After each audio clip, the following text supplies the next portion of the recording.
técnicas, pero también estableció una impronta de pertenencia, de autoridad técnica, de conocimiento y de inserción en la sociedad. Claro que fue así. El devenir de los tiempos y de las cosas hicieron que aquello, los tiempos, las realidades, las demandas, fueran modificando su statu quo. Y en realidad, con la aparición del INET, con la constitución del INET, se vino a llenar un vacío que hacía muchísima falta cubrir cuando en la década del 90, con la famosa Ley Federal de Educación, prácticamente la educación técnica no existía.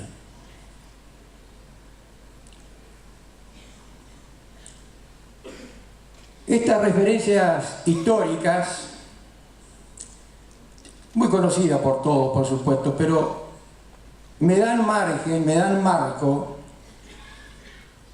para hacerles ver, porque eso decía recién que a veces la posibilidad de hablar en estos eventos desde la óptica de los técnicos también implica responsabilidad. Ayer, cuando Pablo Narvaja hizo referencia al conocimiento aplicado o al conocimiento activo, eso nosotros los técnicos lo sabemos perfectamente bien.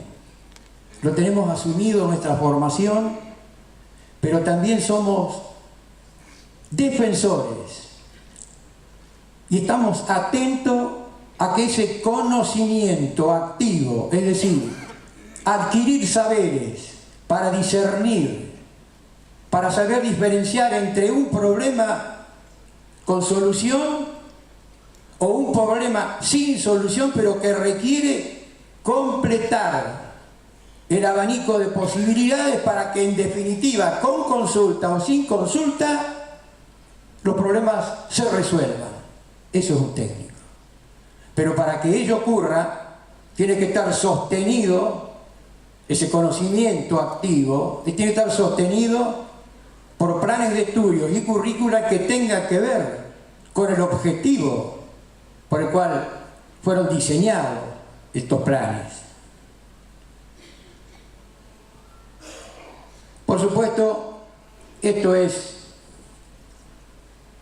marco de polémicas, de distintas visiones, y nada se puede construir sin el aporte de todas las visiones. Aquel sector o aquel grupo social, incluso aquel gobernante que crea que con su visión se construye y a partir de ahí los demás deben tener la misma visión, se equivoca. Por eso nosotros, los técnicos profesionales, cuando hacemos la autocrítica, la hacemos desde el sentido de pertenencia, pero no un sentido de pertenencia fanático o absolutista. Es un sentido de pertenencia porque es muy difícil despegar los logros personales o las vidas personales de las realidades que también nos atacan o nos hieren, no en lo personal, sino en la formación. Porque cuando se distorsiona una asignatura, cuando se quitan saberes en aras de mejorar los programas de estudio, en realidad lo que se está haciendo es minimizar la capacidad de resolver esos problemas. La creación de espacios colectivos como por ejemplo el CONECTIV, producto de la Ley Nacional de Educación Técnica, es un espacio absolutamente político e institucional, pero que requiere de que cada una de las instituciones que la conformamos aportemos en vista de soluciones conjuntas y de que el resultado sea producto de una razonada discusión institucional, política y programática, sin ninguna duda. La verdad que no lo veo ahora, Pablo, pero miren, ustedes imagínense alrededor de 30 instituciones, a veces más, a veces menos, en reuniones mensuales para ir consensuando las políticas para nuestro sector. Cada quien trae su librito, algunos creen que es la Biblia, y lo que yo dije vale y el otro no importa. Bueno, es dificilísimo. Desde el sector industrial, la UIA, los gremios docentes, la CGT, los colegios técnicos profesionales, los sectores que representan la producción, el campo, dije los sindicatos, las universidades, las distintas federaciones, es muy difícil. Sin embargo, desde que se formó el CONETIP, hemos logrado afianzar no solo los objetivos que son comunes, sino consensuar las cosas que nos son útiles para la sociedad, para la educación técnica en particular, pero también con decisiones que van a repercutir en las escuelas. Y si trasladamos esa experiencia en distintas provincias, ya se ha dicho acá, la creación de los distintos consejos provinciales es una necesidad institucional, política y de representación de los distintos sectores. Algunas funcionarán más o menos, otras mejor, no importa. El asunto es que este foro, este congreso, se lleve a cada una de su localidad la idea que la reconstrucción de la educación técnica no se hace desde un solo sector. Y miren que a nosotros nos cuesta como técnicos dejar de lado nuestras banderas. Por eso es bueno que escuchemos al otro. Y si en esa concepción de integralidad de objetivos y dejar de lado un poco el pensamiento individual, se llega finalmente a consensuar ideas y sobre todo resultados que van a ser, al fin y al cabo, lo que produzcan esas ideas, el objetivo está logrado. Estos congresos, de los cuales hemos participado los técnicos absolutamente en todo, si hay una cosa que se nos puede criticar, más allá a lo mejor de algún fanatismo de nuestra pertenencia como técnico profesional, es que vamos a todos lados. Y cuando vamos a todos lados, algunos nos reciben bien y a veces nos reciben de reojo porque decimos cosas que a veces en el ámbito político no se animan a decir. Y esto no es peyorativo ni es calificativo hacia ninguna acción o actitud absolutamente de nadie, ni de cargos ni de funcionarios. Pero por quedarnos pasivamente mirando cómo pasaban los acontecimientos, por aceptar lo que en un ámbito acotado se decidiera, por ejemplo con la Ley Federal de Educación, estuvimos a punto de que las escuelas técnicas fueran solo recuerdos del pasado. Y nosotros estuvimos permanentemente levantando las banderas de la alerta, de alarma, luces amarillas, porque veíamos lo que se venía y lamentablemente casi se cumplió, o en buena parte se cumplió, en todo caso. Nada más importante que consensuar las cosas, sin ninguna duda. Pero cuando se ve desde una visión, aunque sea parcializada, que el rumbo es equivocado, que lo que se persigue está errado, dejemos de lado si hubo buena o mala intención. Lo cierto es que el resultado puso en peligro nuestra existencia como escuela y, lo que es peor, la disminución en la consideración de todo el espectro educativo de lo que son y lo que fueron y lo que serán para siempre las escuelas técnicas. Ese fue el peligro.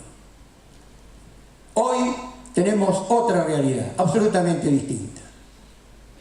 El hecho de haber consolidado los planes de estudios, haber preservado las competencias e incumbencias, nos garantiza por lo menos que esto no se perderá, sino que por el contrario se mejorará.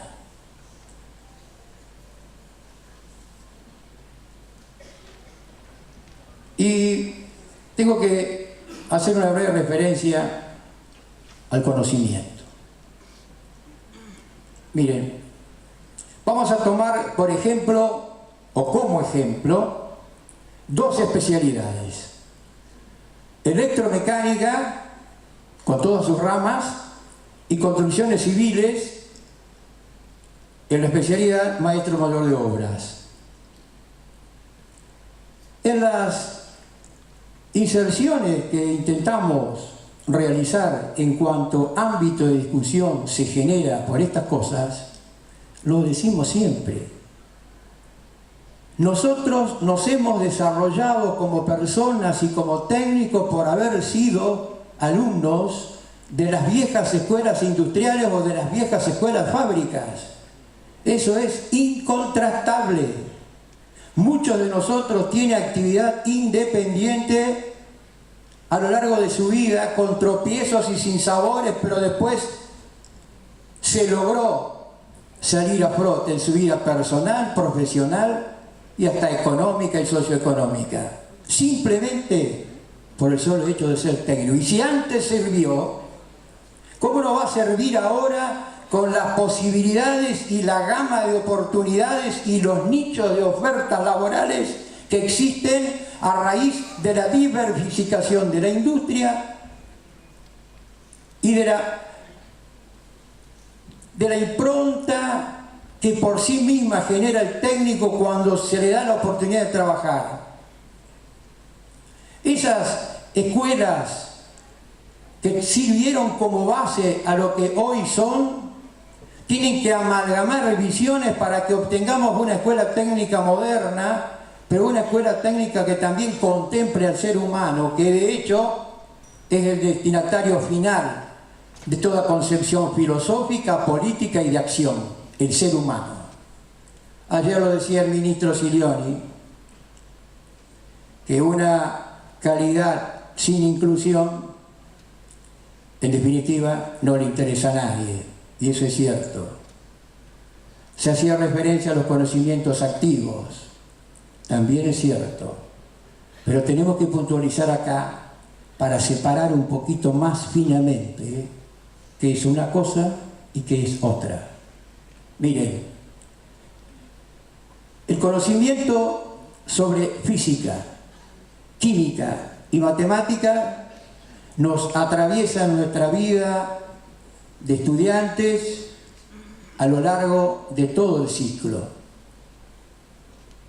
Y cuando nosotros sostenemos en los foros y cuando lo discutimos en el INEC, cuando se delinearon los programas y luchamos para que se preservaran los lineamientos y los ejes básicos de la formación técnica, teníamos y tenemos razón, porque somos producto de esa formación. Si usted no tiene conocimiento mínimo básico de química, física y matemáticas, por referirlo a la especialidad construcciones, que es lo que podemos hablar con cierto conocimiento, es difícil que después le sea atendiblemente accesible estática y resistencia de materiales. Y si usted estática y resistencia de materiales no la tiene asimilado como conocimiento activo, no que sepa de memoria todos los procesos y las fórmulas de cálculo, pero sí que sepa conceptualmente para qué sirve cada elemento en la etapa siguiente. Si usted no asimila eso, es difícil que después pueda interpretar y saber cálculos de estructura, hormigón armado, análisis de carga, y sucesivamente podría nombrarles un montón de asignaturas técnicas que hacen a la formación de un técnico. ¿Por qué hice referencia a esto? Porque tenemos la obligación como técnicos profesionales, producto de esa escuela, de entender y hacer entender a quienes comparten con nosotros las evaluaciones y las decisiones políticas hacia el futuro, que esos ejes y esa impronta no pueden desaparecer. Y allí aparecen también las familias que tienen que ver, las familias de profesiones que tienen que ver con la educación técnica. Somos defensores absolutamente convencidos que la educación técnico-profesional, las escuelas de capacitación laboral y profesional están intrínsecamente ligadas, históricamente comprometidas y además se necesitan. Alguien lo contó ayer, una frase del presidente Perón en su momento que dijo: no necesitamos que nos digan cómo se debe hacer, sino cómo se hace. Por eso la activación plena de las escuelas fábricas, donde se podía estudiar el técnico profesional, pero también había capacitaciones laborales.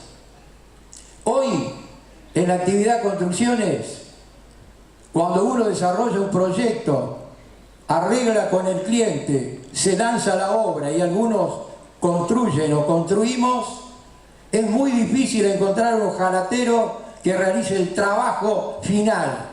Y porque los ojalateros no tienen o no tuvieron en su momento la transmisión del boca a boca del padre al hijo y del hijo al nieto, porque así era antes. Hoy no existe más. Las artesanías se han diversificado y además apareció, por suerte, una oferta educativa en las escuelas de formación laboral.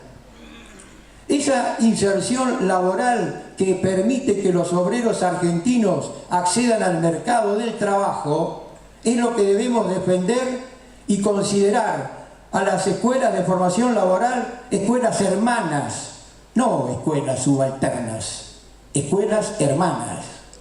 Y cuando aquí también se discutió o se expuso la relación de la escuela de educación técnica con la escuela secundaria, también se plantea una verdad. Lo decía el licenciado Narvaja ayer, que él tiene su base formativa en un bachillerato humanista. Y entre el griego y latín le enseñaron la ley de Ohm, pero que él admite que no podía cambiar un foco o arreglar una plancha.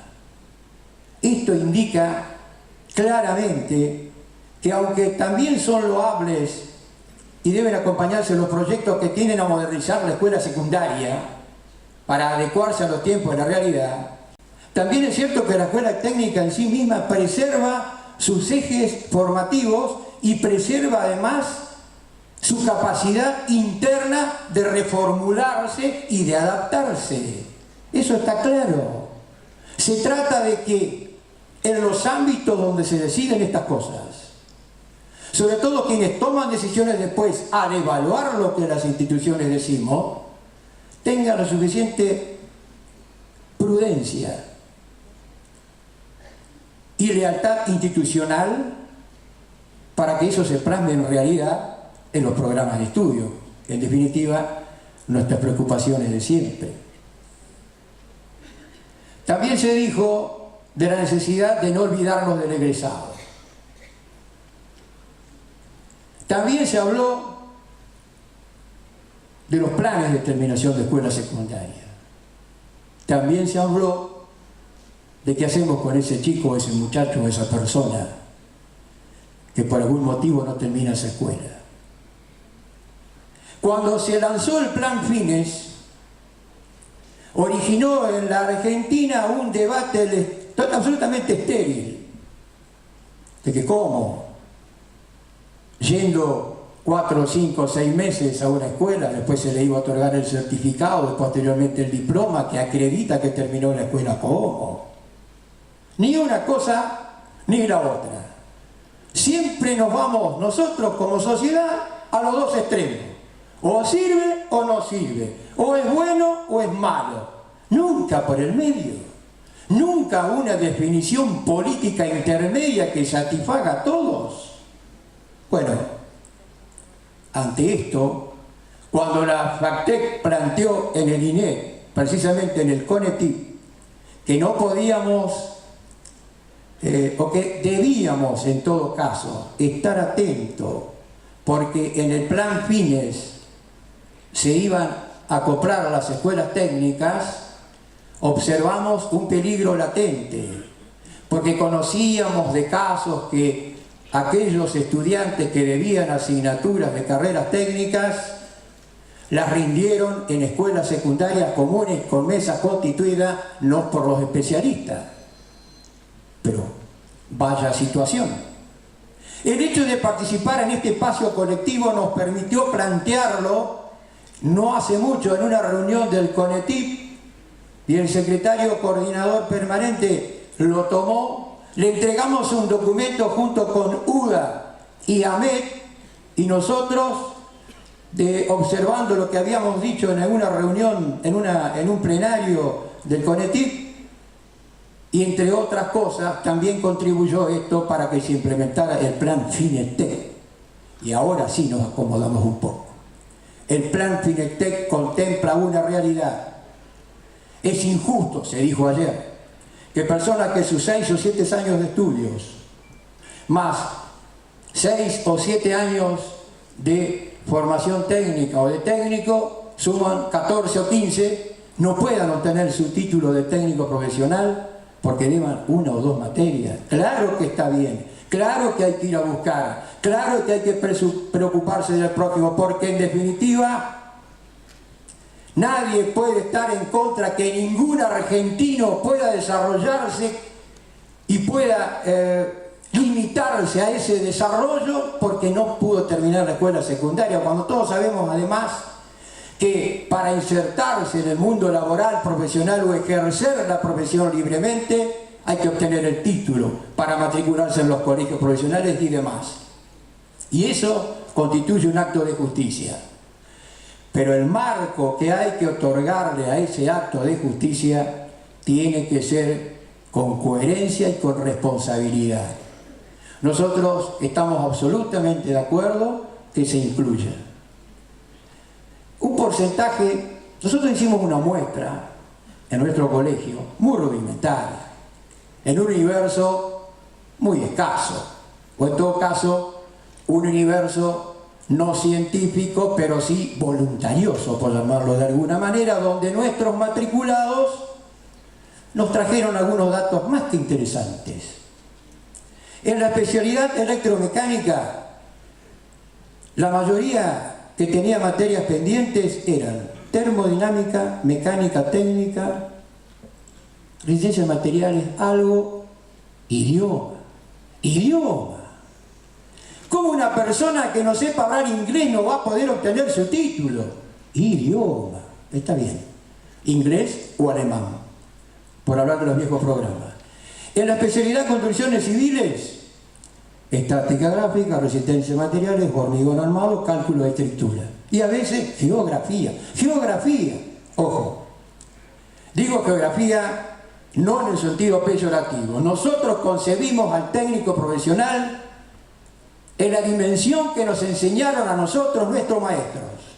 Un técnico profesional debe saber resolver problemas, pero también debe saber interpretar un texto, leer corrido y puntuado, que sepa respirar cuando lee, entender lo que está leyendo y mínimamente expresarse entre sus pares, aunque sea cuando cuenta un cuento.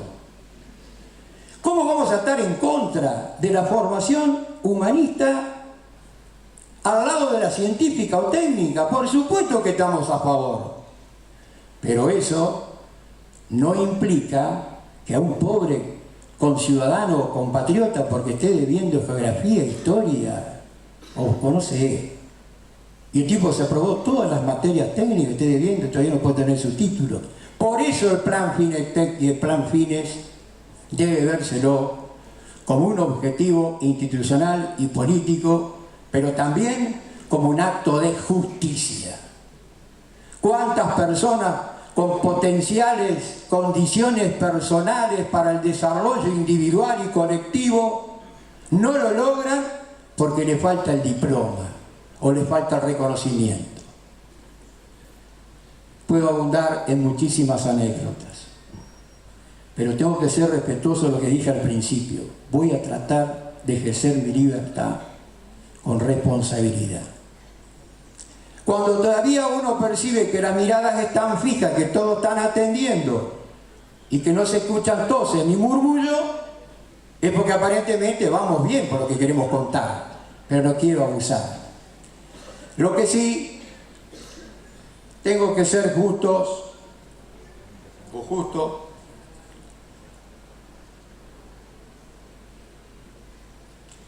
respecto a los espacios de construcción,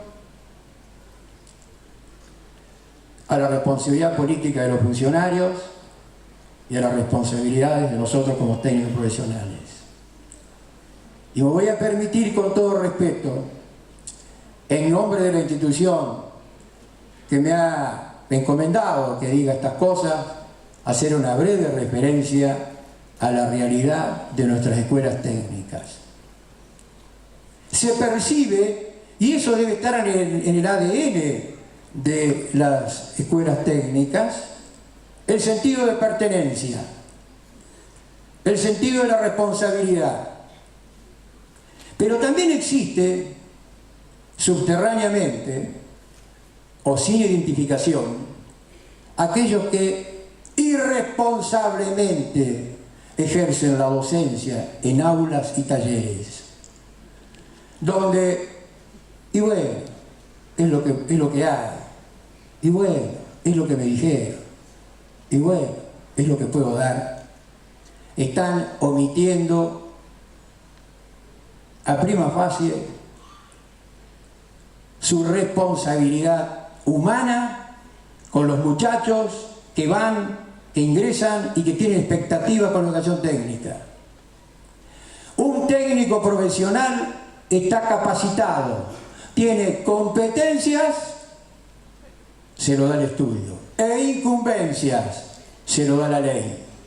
Y competencias e incumbencias por sí mismas no son garantía de que su conocimiento activo tenga la consistencia científica y académica que lo sostenga en el presente y en el futuro. ¿Saben por qué? Porque aquellos que tuvieron responsabilidades académicas importantes de desarrollar asignaturas que son básicas en su formación profesional, no le desarrollaron todo lo que contempla la currícula, o porque no saben, o porque no lo controlaron, o porque no les importa. Entonces, en esta familia de educación técnica, en esta pertenencia que evidentemente está en nuestros ADN, también existen los díscolos. Bueno, es hora de que el propio sistema, las propias escuelas y las familias individuales que en la práctica constituye cada escuela técnica argentina, genere su propio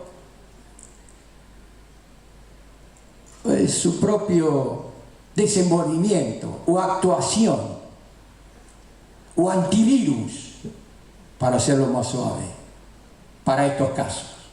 Entonces, cuando analizamos en conjunto la educación técnica, analicémoslas con sus haberes, con sus saberes, pero también con sus carencias, sus déficits y también alguna pequeña que otra irresponsabilidad. Si nos sinceramos, avanzamos, detectamos y resolvemos. Y si resolvemos, damos respuesta. Esa es la clave. Y en otro orden, también hay que decirlo, para ser justos con todos, nuestra profesión de técnico ha tenido y a veces tiene la presión constante de las corporaciones universitarias. Y ojo, no estoy haciendo acá ninguna acusación expresa, simplemente relato aspectos de la realidad. A veces las corporaciones universitarias atentan contra el desarrollo de los técnicos, porque en algunos campos laborales o profesionales somos competencia. Sabido es que esto es cíclico. Cuando el país está en plena producción, cuando hay trabajo para todos, cuando la actividad económica es una rueda que gira, gira y cada vez se hace más grande, no aparecen las objeciones. Pero cuando se achica la torta, aparecen las presiones. No hace mucho, en un congreso realizado en la ciudad de Cafayate, no, Cafayate no, en el sur. Me confundí de consonantes. En Calafate. En Calafate. Elaboraron un documento de la FADEA, la Federación Argentina de Arquitectos, donde cuestionaban algunas resoluciones del CONETIP y del INEC. Documentación que no nos llegó directamente, pero a que tuvimos acceso porque amigos tenemos en todos lados. En 1981, reitero, en 1981 elaboraron un documento donde cuestionaban un potencial proyecto del CONEC de entonces para ampliar incumbencias. Nunca existió eso. ¿Por qué? Porque nosotros no aspiramos a que se nos otorgue más incumbencia. Lo que sí aspiramos es que se mantengan nuestras incumbencias preservando las competencias que son producto del saber. Y esto también hay que decirlo en estos foros.